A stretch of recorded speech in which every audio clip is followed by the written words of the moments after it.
Well, welcome everybody to this very important occasion. I don't know whether you realise that today is Einstein's 140th birthday. That's the reason why we chose this date, to have a somewhat delayed official launch of the book, which was published actually on December the 7th of last year, which is kind of an auspicious day.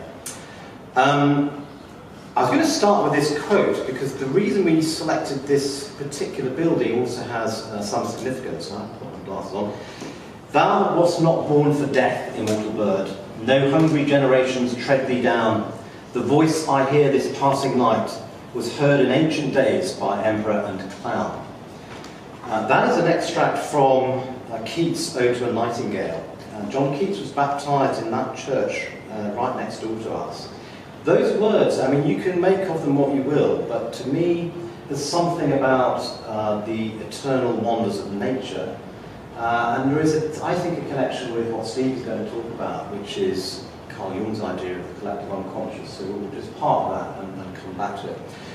What I thought I would do is explain to you how this book came to be written, and also why Steve is the co-author. And this is how it happened.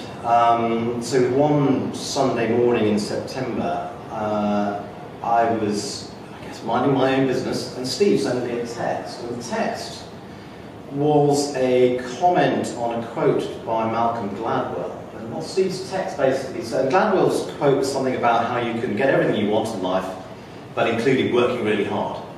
Of course, about mindset and various other things and imagination. Steve wrote in, mind and imagination is more than enough. And for some reason, and Steve could probably explain it better than me, but that set me off into a kind of a reverie, where I just lay down on my bed and I started writing stuff and falling asleep and reawakening and writing more.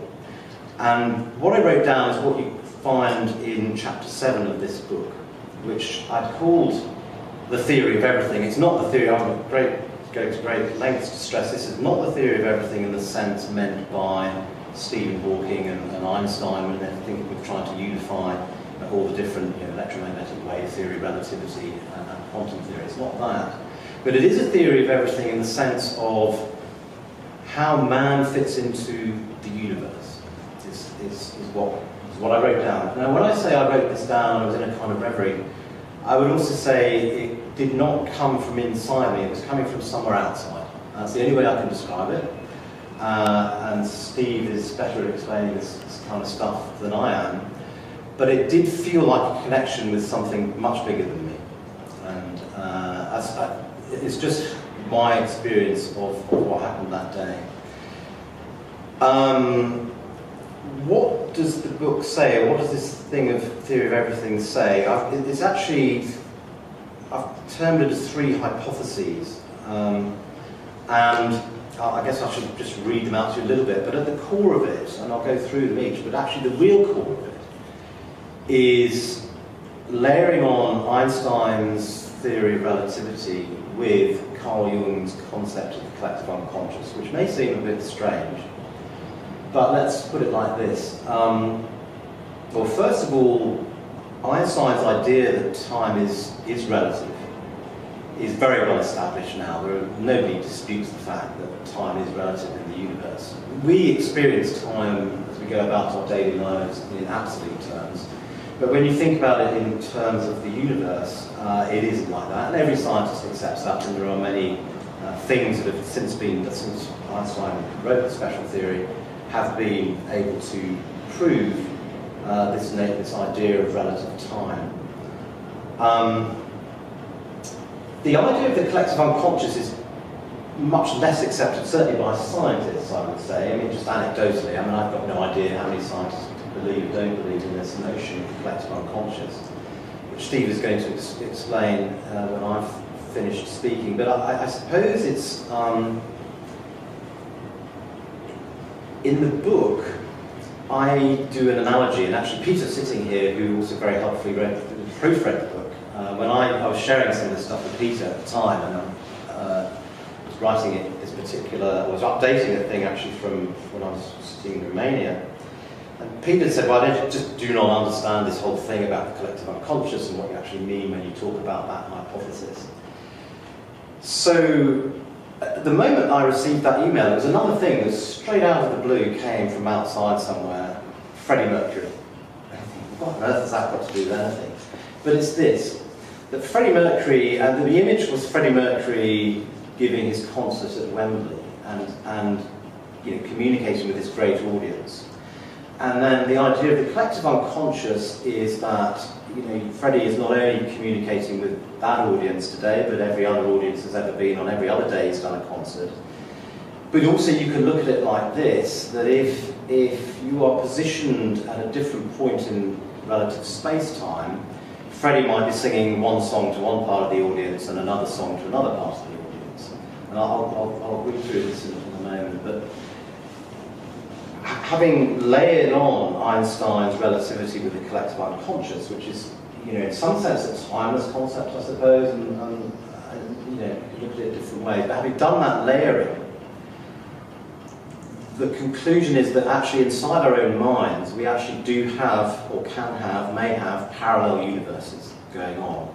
In other words, that if we are part of this incredible thing, the collective unconscious, which is timeless, and in our minds we can position ourselves at different points in the relative space-time, it does lead to the idea that we have these parallel universes. I mean, I posit, I've got no idea, that we have one universe. However, it can unfold at different rates depending on where you are in space-time. And that's the idea.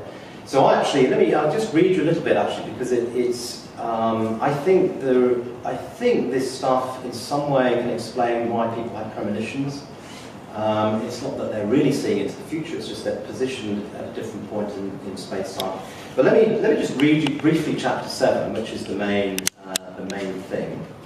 And then I'll pass to Steve, who will talk about this very important building block, which is the collective unconscious. I read that chapter really slowly, so I don't have time to think. Yeah, Speak. I will go slowly. Okay, I headed up the theory of everything, and I call it theory of everything: relativity, quantum mechanics, the collective unconscious, and parallel universes. That's the subtitle. The theory of everything is 3 hypotheses taken together. Hypothesis 1, rationale for the consistency of relativity, quantum mechanics, and human experience. Hypothesis 2, rationale for the capacity of one individual to be more than one observer. And hypothesis 3, summary plus rationale for the existence of parallel universes. So then I go to the introduction. This theory is based on intuition and has no grounding in mathematical science. It is well known that Einstein and others worked hard to unify the theories of relativity and quantum mechanics. In my book, my early book, Hawking and Einstein Go to Dinner, I hypothesized that there could be a link between relativity, quantum mechanics, and the collective unconscious. This statement explores the idea further. Einstein was a strong believer in predetermination. It was this belief which caused him always to doubt quantum mechanics. Carl Jung had lengthy discussions with Einstein about possible links between the collective unconscious and relativity. At the time I wrote this book, I had independently begun to think about possible links as well. I was quite surprised subsequently to learn that Carl Jung also had these thoughts, and it convinced me my hunch was along the right lines. So here is the theory, and we start with the building blocks. A central insight of Einstein's theories of relativity is that time is not absolute. In addition, one of Einstein's strong views was his notion that everything is predetermined. In my view, this predetermination does operate at the level of planetary motion, and it is something that has been set in place by the Big Bang. A central insight of quantum mechanics is the principle of uncertainty at an atomic and subatomic level. In addition, there is Carl Jung's postulate of a universal or collective unconscious through which we are all connected on a subconscious level. How can all these things be reconciled or rationalized? So, hypothesis 1, rationale for the consistency of relativity, quantum mechanics, and human experience. I hypothesize that, firstly, at the level of the planets and the known universe, things are predetermined on the basis that the Big Bang has made this so. Point 2, at the atomic and subatomic level, things are not predetermined, i.e. are subject to Heisenberg's uncertainty principle. And point 3, at the human level, our ability to install different states in the subconscious mind means that outcomes can vary according to which state has been installed. Thus, for example, if an Olympic athlete is hypnotized into believing that they will win, that athlete may indeed win. On the other hand, if that same athlete were to be hypnotized into believing that they will not win, this may well be what happens. In other words, the theories of relativity and quantum mechanics operate on different premises when it comes to whether things are predetermined or not. And in the middle, we sit as humans with some capacity to influence outcomes. However, our ability to influence outcomes extends only to our own daily activities and existence. Through the power of positive mindset, we are not able to influence the motion of planet Earth or any other planet. At the same time, it doesn't particularly matter that at the level of atomic and subatomic particles, things are random. This randomness at that level makes no difference to our daily existence and nor to that of the planets, for that matter. Importantly, though, this means that we humans do have free will. I have a footnote, and just to say that Einstein and Hawking disagreed on this point. Einstein thought everything was predetermined, as I already mentioned, whereas Hawking strongly felt that we have free will. Here is an analogy. Imagine you're sitting in your living room and there are two footballs on the living room floor. These two footballs are completely motionless. To our eyes, nothing is happening. But inside these footballs, two teams of ants are having a battle royal about something, and their movement is completely random. So at once, in our field of experience, there is no randomness, but in the ant's field of experience, there is nothing but randomness. If you simply substitute the ant for a subatomic particle, you can get my point. Hypothesis 2, rationale for the capacity of one individual to be more than one observer. Because time is not absolute, it logically follows that our universe unfolds at different rates to different observers who are at different points in relative space-time. It's simply a logical outcome of that observation. Another way of expressing this same concept is to realise that through the collective unconscious, we can connect at a subconscious level into different versions of our universe. What this means is that a given individual can be more than one observer. This is the reason why some people have premonitions. They are not seeing into the future as such, they have connected into a different unfolding of our universe. This may also be the case with Carl Jung's intergenerational archetypes.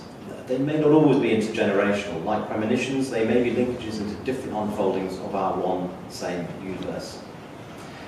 Here is the analogy which I spoke about earlier and which Peter prompted me to write. Here's the analogy to support hypothesis 2. Imagine you are Freddie Mercury giving a concert at Wembley, and that you, Freddie, clearly can communicate with everyone attending that particular concert. But now imagining that standing in front of you is not just a crowd of concert goers for today's concert. Standing in front of you is every human being that has existed in history. In other words, you can communicate with every human being in history. This is the idea of the collective unconscious. The next part of the analogy is to overlay Einstein's notion that time is not absolute. The analogy is that different parts of the audience hear different songs depending on where they are in relative space-time. Perhaps one part of the audience hears Bohemian Rhapsody, but another part of the audience hears We Will Rock You. Einstein's theory that time is not absolute means that this is an unalterable logical possibility because the universe unfolds at different rates to different observers. Or, in terms of this analogy, assuming there are two observers at just the right points in relative time, Freddie can simultaneously sing Bohemian Rhapsody to one part of the audience and We Will Rock You to another part. So Freddie is at once connecting simultaneously with different parts of the audience, with different songs in relative space-time. This is the sense in which one person can be more than one observer. So hypothesis 3, which is a summary plus rationale for the existence of parallel universes. Through the above arguments, the coexistence of relativity and quantum mechanics may be rationalised. And at the same time, I hypothesise that premonitions, as well as Carl Jung's archetypes, may arise because of the existence of the collective unconscious. And both of these phenomena are possible because of Einstein's insight that time is not absolute, Carl Jung's insight that we are all connected through the collective unconscious, and thirdly, the power of the subconscious mind operating in unison with the infinite power of universal consciousness. The notion of parallel universes, then, is this. Parallel universes exist in the sense that a single human being can be more than one observer of the one universe we have by being able to connect to our universe unfolding at different rates.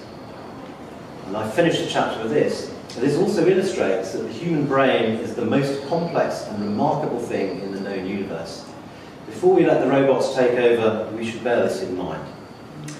Now that stuff is kind of quite wacky when you first read it, but because it came to me in this connection that Steve gave me, came from outside me, came from something higher than me, I'm absolutely convinced of its correctness and its validity. As I said, I don't have any scientific proof, but actually Einstein himself, what was very interesting, and I didn't realise this till I wrote this other book, that when Einstein conceived of his special theory and then later his general theory, it wasn't maths, it was just a leap of the imagination. And I think I finished the main chapter, and I'll pass to Steve after I've just read. Actually, there's two quotes I want to read you. One is this quote from Einstein, which he said this. He said, "Imagination is more important than knowledge. Knowledge is limited. Imagination encircles the world." What Einstein had was these incredible leaps of imagination. And I'll finish with this quote from a man who, for me, is a bit of a work in progress, and I've mentioned this a few times to Steve. And I'll tell you a little bit of background. So James Clerk Maxwell, his work very clearly provided the starting point for the special theory. Without Maxwell's work, you can clearly see that the special theory comes from Maxwell's work. Well, Maxwell died in 1860-something or other. A friend of mine who I got to know last year, who has a PhD in general relativity, told me this. It was quite interesting. He said, with Einstein you could see the logical development. He said, with Maxwell's work, it was like one magic trick after another. And basically every single thing he touched in physics, he transformed out of all recognition. Maxwell is the reason we have mobile phones, he's the reason we have GPS, the reason we have radar. He was the first person to develop a colour photograph. He it was who developed the theory of electromagnetic waves, which you touched on briefly here. So I'm going to finish, but he's a work in progress because I'd like to, there's something in Maxwell's work which is not yet, hasn't yet reached fruition. If you've heard of Maxwell's equations, which describe his central theory, there are actually, in his original depiction of them or articulation of them, 20 such equations. But when you look at many textbooks, they've been dumbed down to 4. I have this theory that Maxwell thought there should be 20 there should be, and there's something in those 20 which I think holds a clue to the mysteries of the universe. Because I do know that something that was written out, and somebody said, well, that's too wacky, we won't have that. Well, I'm not so sure. So I'm going to finish with this quote from Maxwell, which is a beautiful quote, ties in beautifully to the collective unconscious and to exactly the subject of this book. So this is what Maxwell said. "Happy is the man who can recognise in the work of today a connected portion of the work of life and an embodiment of the work of eternity.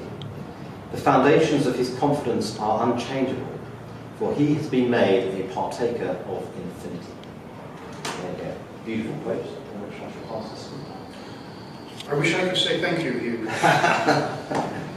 But I certainly can say thank you to all of you for coming and to support our book launch on Albert's birthday, and also the birthday of Pi, is it? Well, it's Pi Day today, yeah. We'll come to that.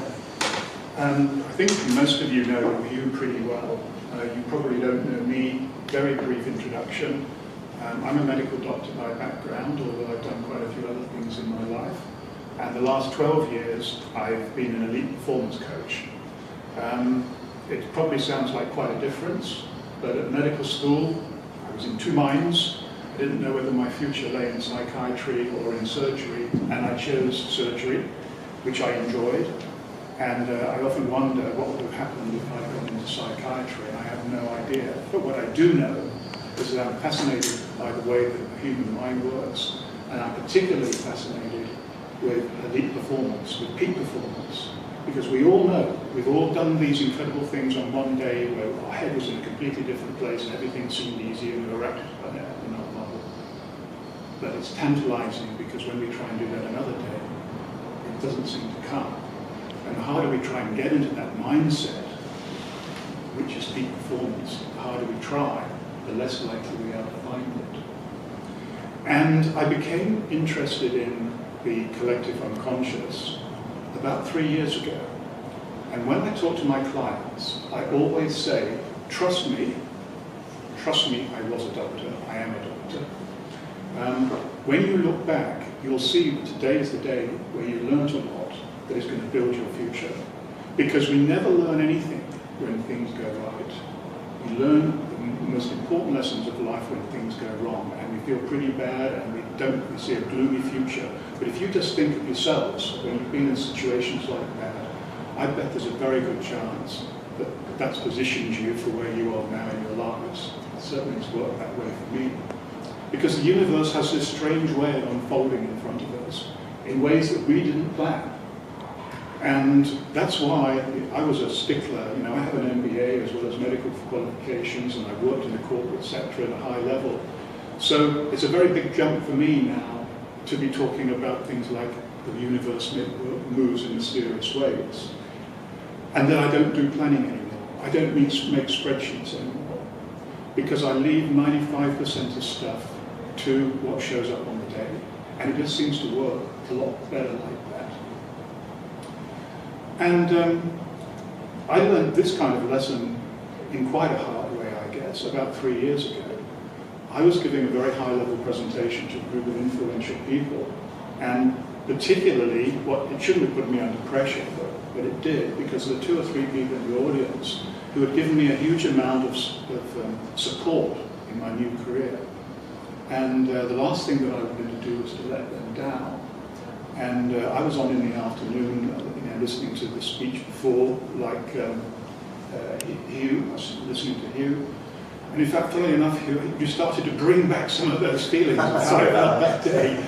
And the way that I felt, I'd got something very ambitious I wanted to deliver. And I just kept on thinking, this isn't going to work. And the more I thought about it, I got myself into like this spiral that I can't remember really anything like that before. And I didn't know whether I was physically ill, and about to throw up or something, or I got a flu or something, or whether this was just like some incredible kind of anxiety that I'd never had before. And I still don't know to this day, but I knew that I needed some help. And I'd spoken to a lady in the morning who I'd met and helped her on some event about a year or so before. And she said to me, "Steve, I've got a book you just have to read."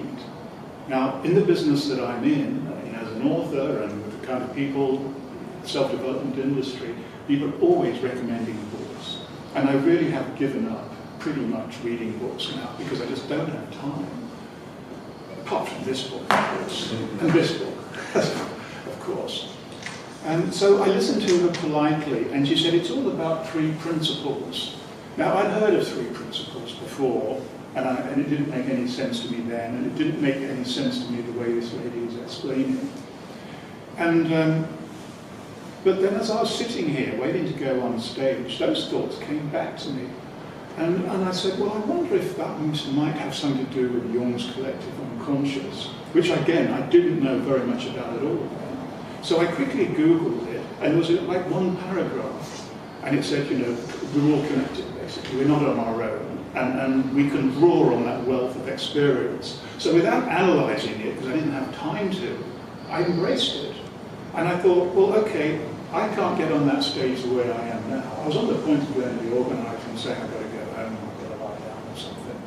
But then I thought, well, what if it's not about me? What if this is even a grain of truth? So I got onto that stage, and sure enough, without question, that was the best performance I've ever given. It was almost like a surreal experience. I mean, Hugh talks about, I write an innocent sentence to him, and he goes into a deep reverie and doesn't come out of his room for a month. Reverie, by the way, a person who speaks 5 languages, you'll know what that means literally. He was in a dream. And being in a dream is an unaltered state of mind. And being in an altered state of mind is what some of us call hypnosis. You can wake up now, Hugh, by the way. The trance is over. It's difficult when you're And so there you are, you see. So I was able, that circumstance was forced on me.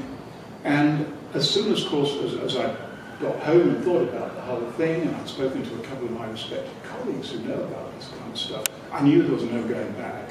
Because I'd been working with elite performers and getting some pretty good results, professional athletes, finance people, you name it. I mean, the results that I can't explain. I mean, Caroline, my wife, is sitting there. She was my first client. If things had gone wrong, I wouldn't be here now. I'd be doing something different. But she was a struggling golfer, and she may consider herself a struggling golfer now. But the big difference is that within 3 months of working with me, she scored 3 holes in 1, which is like, you can work out the statistics of that happening. And that was enough to get me invited out to the States to work with the coach of Justin Rose, who, as you know, is now the world #1 golfer. So, you know, none of that was ever in my plan. So now, I'm always, I don't talk too much about collective unconscious, although I definitely will briefly today. But I've come up with other words for it. And the words that I'm focusing on at the moment are the concept of infinite intelligence. Infinite intelligence, 2 very big words there. You can't get a bigger word than infinite. And I'm not the only person, and Hugh, I think, would buy into that as well. We use very much the same words. And if it was just us 2 saying this to you, then you'd be quite right to be thinking, how do I get out of here quickly? And I wonder if I should call an ambulance. Because it is a bit wacky. But the things in life that seem to me the most important are wacky. I say to my clients right from the beginning, I'm not interested in anything that comes out of your conscious mind. And don't take that personally, don't be offended. But I'm not interested in my conscious mind either. My conscious mind can't explain the kind of stuff that Hugh was talking about. And now I'm more relaxed than I was before I started speaking. Because I've got into that other bit of my brain. It's the unconscious mind. That's where peak performance is. And that's the bit of the brain that I hope that I'm resonating with you. And it only needs to resonate just a little bit. But if you want to do something different with your life, and presumably better or more satisfying or anything, the chances are it ain't going to come from your conscious mind in these detailed plans. There is a role for the conscious, but it's very much overrated. If you can work more in the unconscious mind, you're going to get a lot of help from somewhere. And I'll go on to where and what that somewhere might be. But just so that you know that this is not just me and Hugh, we've got a distinguished list, far more distinguished than we've ever dreamed to be, who believe in pretty much the same thing. Because that's how I've spent the last 3 years, and I know Hugh has as well in different ways. And together we've come to a list of people who would share those ideas to some degree. I think in historical terms, the first one on the list would be Buddha. The second on the list historically would be perhaps Leonardo da Vinci. And after that, in no particular order, we've certainly got Einstein, we've certainly got Wolfgang Pauli, who we haven't mentioned, but he definitely should be in this discussion, and if I forget him, remind me afterwards. And we've got Carl Jung himself. We've got James Maxwell Clark, that he was mentioned. We have, help me out. Isaac we have Isaac Newton. And most philosophers, certainly most of the philosophers that I've studied, and whilst I'm not an expert in this area, Hugh knows more about this than me, every religion that I have any degree of knowledge about, they always have this concept of something out there that is bigger than you. So are you roughly with me so far? So, if there is this infinite wisdom and infinite intelligence that the same things, where does it come from? Because if we can understand where does it come from, we might get some clues as to how we can use it. And one of the enduring questions that men and women ask themselves and have done throughout the ages is, where do I come from? Where am I going to? And then what's the meaning of life? Well, we don't have time to talk about the meaning of life, but that's wrapped in there somewhere. So where does this come from? It can, in the simplest terms, just like in the simplest terms, the brain is the conscious and the unconscious. It can only come from outside ourselves, which is what Hugh said that he felt. He felt something coming through him that fired off those neurons in his brain and led to him writing this book and doing many other strange things too. Strange by the definition of what most people believe an accountant to be. My view of accountants is based totally on Monty Python, so I may be a bit out of date by now. But it can come from outside you, or it can come from inside you. And this is where Freud and Jung fell out. Everybody disrespects Freud now, and for some of his views, I can certainly understand why. But what we should remember is that before Freud, there was nothing really, other than the philosophers, but there was nothing of a quasi-scientific basis to the mind, and that's what Freud's work was, particularly the effects of the unconscious. And he felt that the unconscious mind is very much inside us, and that's why everybody is different, because we all going to have different ideas and thoughts about everything. Whereas Jung came to the view over the years that in fact it's not so important what's inside our head, it's what's outside us. And that's what he called the collective unconscious. And he believed that we resonate on some level with all other people on the planet, 8 billion, and all the other people yet to be born and have already died and passed on, I guess. And I don't think we ever expanded this to animals, but I'm crazy enough, so what have I got to lose? So I thought, yes, and we can resonate with all animals as well. I don't have any pets myself, so this is all secondary knowledge. That's why I like friends who have pets, because then that's the way I can go for walks with dogs without having to clean up all the stuff and things like that, or feed them, pay for them. But those who have dogs, they reckon that they can communicate telepathically with them, and the dog knows stuff before they do. And the dog probably does, because the dog is a more skilled hypnotist than the person who owns it. Somehow this owner has been persuaded to feed, groom, pay, house, take on holiday their dog. And horses are the same. There's a relationship over the ages that people have had with horses. And I work, I haven't seen her recently, with a lady who is a dressage rider, hoping to be in the next Olympics. And she came up to me once and said, I really need some help, Steve. I said, what is it? She said, isn't my horse can't do a single thing right. One day I know we're going to win a gold medal. The next day, I don't think we're even going to qualify. And I said, well, why are you telling me? I don't work with horses. And she said, well, I just thought you might have an idea. And I said, well, funnily enough, I do. I said, I don't know how you're going to take this, but it's got nothing to do with the horse. And she almost fainted. And she said, oh my God. I said, well, what do I mean? Why are you having this reaction? She said, you mean it's me? And I said, yeah, it can only be. The horse won't change from one day to the next, it's you. The horse is picking up on those vibrations that you give. If you're feeling tense and uptight because you know you've got a competition at the weekend, you're transmitting that to the horse. So you just got to chill, and the horse will chill. So she said, well, how do I do that? I said, well, I know you're full of questions this morning. But, I mean, one little thing straight away, you could try meditating. I mean, meditation has stood the test of ages. So there's a quick, throwaway for anybody. And it doesn't need to be very complicated. Meditation's one of the simplest things you can do. I've got over 200 videos on YouTube, and I've done at least 3 on meditation. But the simpler the better. I mean, if you're stuck, a lot of people get bored meditating. Don't just do something creative. Anything creative. Sarah, I was talking to her whole life is doing creative projects. So I'd imagine she's pretty laid back. But it doesn't matter how stressed and tense we are in our work, there's always 5, 10, 15 minutes that we can dedicate to something else. Something to get us into that state.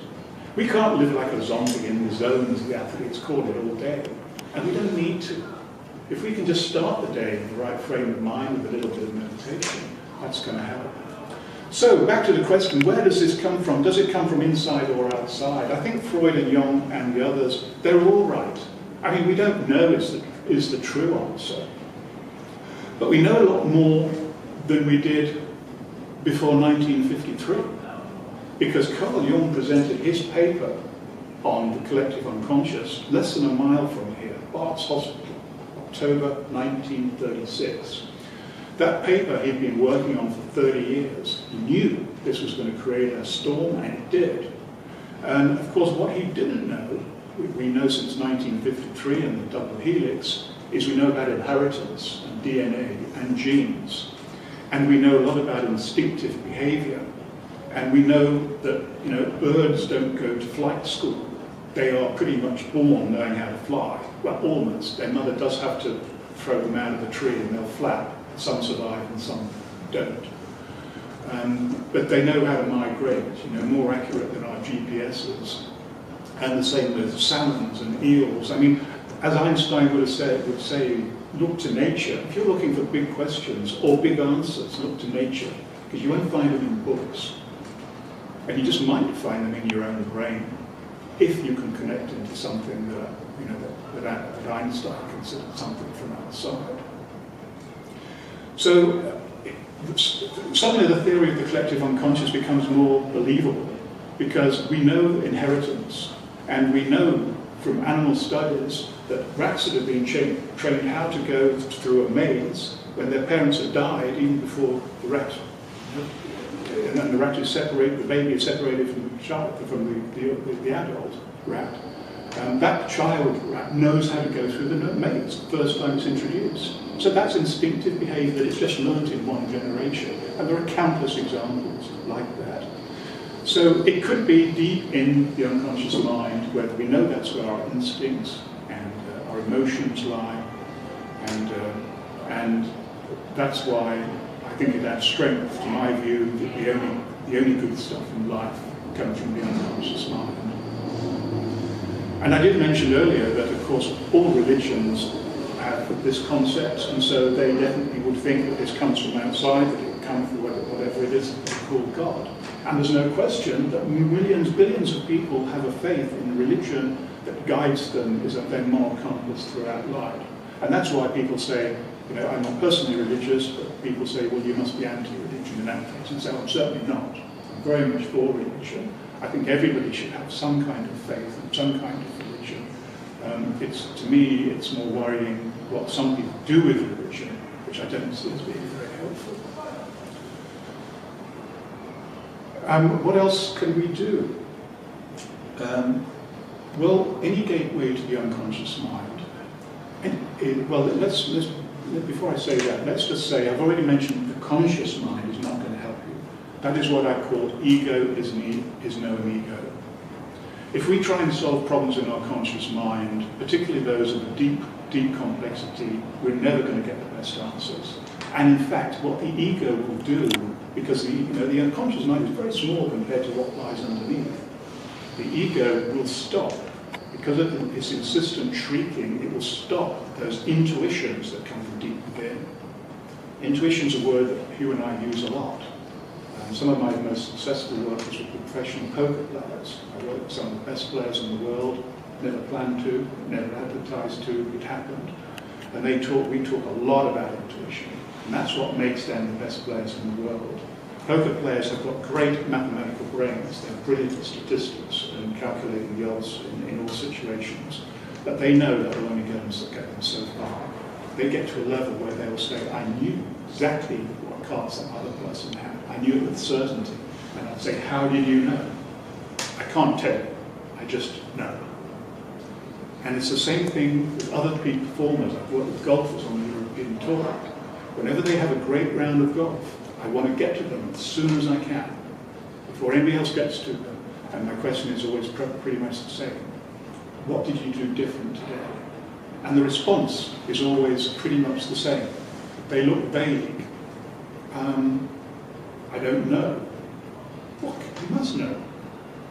Well, do you want me to help you? Yeah. How did you feel this morning? Normal. Oh, okay. Can you think of anything else then? Well, I suppose if I had to say anything, I think I got out of my own way. I just let go of some stuff. You know, you remember I missed that putt on the second green? Normally I'd have thrown my club, but I thought, it happens, you know. If that's the only short putt I missed today, then it'll be okay. I can live with that. And of course, just having that mindset makes a big difference, because I've seen this. I watch the players. And if they struggle for the first 6 holes, they're playing pretty well, but the birdies are just not coming. I know this is going to go two ways. They're either going to throw their dummy out of the pram and have a fit, is he fit, or else they're just going to let go, get out of the way, and say, maybe this is one of these days when the puds are not going to drop. If they get angry, you can see big cricket scores being posted. If they will just accept that they've been dealt a few bad cards, chances are they're going to find that place, the zone, and they'll start playing well. So they'll be doing it without thinking about it. So I don't know how much any of this has answered, has addressed the book. I think quite a lot. But as I always say to my clients, I prefer to hear other people talk, strangely enough, than myself. And definitely the best thing that I know of is questions. A good question is always worth more than a speech. So that's why we do have time. If you have questions to you or me or both of us, then we'll be able to touch on subjects that aren't in this book, because our thoughts have moved on. Our thoughts move on all the time. The book is out of date as soon as it's published. That doesn't mean say it's not a good book, but it's just that our thoughts get, probably some would say, wackier and wackier, but our clients get more and more successful, so we don't really care too much about that. You? Very good. Well, I guess we should, slightly conscious time, we probably should wrap up a little bit. If you want to buy a book, obviously, you're very welcome to buy a book, you can even sign them. I was just going to mention just one other thing, because today is Pi Day, and so I'd already actually published earlier in the year this book, The Book of Pi. It looks like a book, actually not really a book, because the appendix to this book is the official world record for memorising pi, which is no fewer than 70,000 decimal places, which is I thought it would be quite interesting just to lay it all out and see what some chap has actually remembered. So anyway, The Book of Pi is also out today. I haven't actually got any copies for sale, but just to let you know, this is Pi Day, and it's an interesting book. It's actually in a way connected, because it's actually a book about the human brain. What it basically says is that the capacity of the brain we don't fully understand now, but we know it's very significant. People keep doing more and more amazing things with their brains. So it's a similar kind of message. We shouldn't give it over to the robots. Anyway, with that I shall. Oh, Peter's got a question. One observation, one question. Listening to you, actually, I just think about this phrase. It's bigger than us. And I'm sort of just listening to talk about religion and thinking there's something bigger out there. Sort of what I'm taking away is the bigger than us is everyone who has ever lived and will ever live. And you can see that could be quite a religious concept. My question is a Darwinian one, really fascinated by a couple of things. One, your list of people who really captured this unconscious, the power of the unconscious, included no politicians. You'll get nothing beneficial from the consciousness. But the Darwinian point is, we develop because we identify competitive strengths, and those are retained and the less competitive die off very, very crudely. So if we have this all-powerful, or sort of much more powerful unconscious element, it seems that the human being has, the model 2019, is not quite as efficient as it should be. We've developed a mechanism to tone down the powerful unconscious and let the less efficient conscious take over. And that's quite interesting. Another thought that sort of as I've sat here, somebody who lived before or will live popped into my brain, because it's far too deep for something I would think of naturally. Hugh would know this because he works in the text. But anyway, that's an observation really just about. And I thank you for that. And this is what Carl Jung would call a synchronicity, because he coined the phrase synchronicity, and the book that I wrote before this one was about luck. Get Lucky Now, 7 Secrets. Because, funnily enough, the scientist that I most admire from my background is Darwin. And stranger still, amongst the list of things that I do, I am a professional actor, and I do occasionally get parts, even though I don't get auditions. And the best part I ever played was Charles Darwin in a TV series documentary. And the thing for me that was absolutely stunning was that I was being paid for doing stuff I loved, like working with animals and things like that. And I had a close encounter with a dragon lizard, and we were supposed to be, well, the theory was we were on the Galapagos Islands. Unfortunately, the reality was we were somewhere on the south coast in a freezing cold day in the sand dunes, and I was just wearing my tropical gear. And that was when I had to work with Annie, the dragon lizard, and there were two zookeepers there. And they said, "Are you the actor?" And I was dressed like Charles Darwin. Yes. They said, "Right, we have to see whether Annie will work with you." And I said, "Well, I was told it was all organised." They said, "No, they shouldn't have told you that. We have to find out whether Annie likes you." I said, "Well, how do we do that? Come with us." And so they took me to this van. There's this big cage with Annie in there, resplendent with teeth and claws, looking very fierce. And so they said, "Right, what you have to do now is to see if she'll like you." I said, "Yeah, okay. How do I do that?" "Well, you have to stroke her on her cheek, and if she closes her eye, she likes you." And I say, what if she doesn't like me?" "That's why there's two of us." So I said, "Do we have to get her out of the cage?" He said, "No, just open a little hatch and you can put your hand in." So I'm stroking Annie, sweating, and Annie closes her eye. "She likes you." So we filmed with Annie, and she was wonderful. And I was lying on the floor with Annie right there, and I was pretending to do pictures. And the director was saying, "You have to get closer, closer, closer." And I kept inching closer, closer. And he finally said, "Closer." I said, "Look, what do you want me to do? Put my head inside the mouth?" He said, No. Just be more serious." So, there we are. That's Darwin.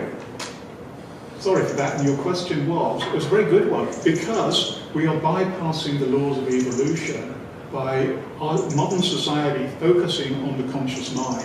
And you are right on the money with that. There has never been a time in history when our conscious mind has been so swamped and overwhelmed. I mean, you're a good example, sir, and we're all the same. You've got your iPhone in your hand, and you're probably thinking, "Can I quickly see who's been messaging me?" and all the rest of it. Well, you go into the schools and see how the kids are. I'm really worried about this. Because if we lose the power of the unconscious mind or the connection, we are in big, big trouble. And we've got artificial intelligence looming on the horizon, which of course is a huge subject. And I think we're going to go through the next revolution in our history, and I don't know that it's going to be a good one. But I mean, there are some positive signs. There's going to be more and more people who are cluing into the kind of stuff that we talk about. And certainly more people practice meditation and mindfulness and stuff like that than ever before. These programs are being rolled out in schools and hospitals and prisons and all the rest of it. But is it enough? At the moment, I think it's a battle we're losing. So that's a pretty deep question you asked me. Yeah, so it's good. What I take is conditioning, because we had this chat when I did Latin A-level and sort of just reading about the Senate speeches that went for 5 hours, even reading a Shakespeare play. And looking how many people these days gives a speech that goes more than 3 paragraphs rather than have the... Yeah. So it's not that the body has evolved in a way, it's conditioning. It's external conditioning has forced us into that sort of dependency on the consciousness and maybe closing our minds to the unconscious part. I've got a very powerful example here. The famous Martin Luther King speech, the Gettysburg Address, I think it was. If you look at that speech in your entirety, the chances are, and you didn't know what it was going to lead to, you would switch it off. It is the most boring speech I've ever heard. Because there's this guy behind a lectern reading from a script with a very wooden, leaden voice. It is really boring. And then something happens. In the language we're talking about, something shot through his brain or something liberated. And you saw him put down the speech, and you could imagine him ripping it up. And he started talking, and his hands started moving. And before you knew it, you know, it's the most famous speech probably in history for a very, very good reason. And that's called hypnotism. We won't go into hypnotism today. But there are different ways that people can do that when they're speaking. You want to know if you see a good example of the opposite effect? Watch Hitler's speeches with the volume turned down. That guy knew how to communicate. Shame that he chose the wrong subjects. But anyway, so there you are, brilliant question, thank you. Sorry? I like the word psychotic. So you want me to mention psychotic? Yeah, I think I was Okay, well thank you, that's Caroline for the reminder. My book is called The Psychoic Revolution, and as far as I'm aware, I'm the first person that used the word psychoic, certainly in a book title. And the whole point is really talking about some of the things you mentioned, about very much about human evolution and the evolution of the brain.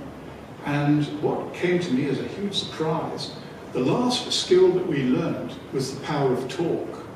And that was only about probably 30,000 or 50,000 years ago, which in evolution is nothing, absolutely nothing. So before then, we couldn't talk, and yet we still were the dominant species on this planet. So that meant we could communicate. We may not have been talking, because we didn't have the voice box and stuff, but we were communicating, and that could only be through some of the things that we've been talking. So we were psychic, that's the word that I use, psychic, knowing stuff without knowing how and why. And we've become, because of our reliance on social media, on the imprecision and ambiguity of speech, we all now live in a very deluded world. Our view of the world is very deluded. Everything we think is deluded, because as soon as you have a thought and put words to it, the beauty and purity of the thought has been diminished quite dramatically. So instead of being psychic, we are now psychotic. We are psychotic because we are living in a deluded world, and psychosis is an arc. At one extreme, we have the schizophrenia, the bipolars, and all that kind of stuff. And on the other extreme, we have what would be considered normal for today. But if we can connect to some of that psychic or historical, what Freud called archaic remnants, if we can connect more to that, there is a sweet spot in the middle. That's the psychoic place, and that's where peak performance lives. I could have equally called that, infinite intelligence or whatever. But that is definitely where performance comes from, and it should be our default state. Often we don't really need to do anything new, we just need to reset everything and go back to how we were. Although that's, of course, much easier said than done. Very good. Okay, I think we're done. good luck to your son. Thank you all. Thank you.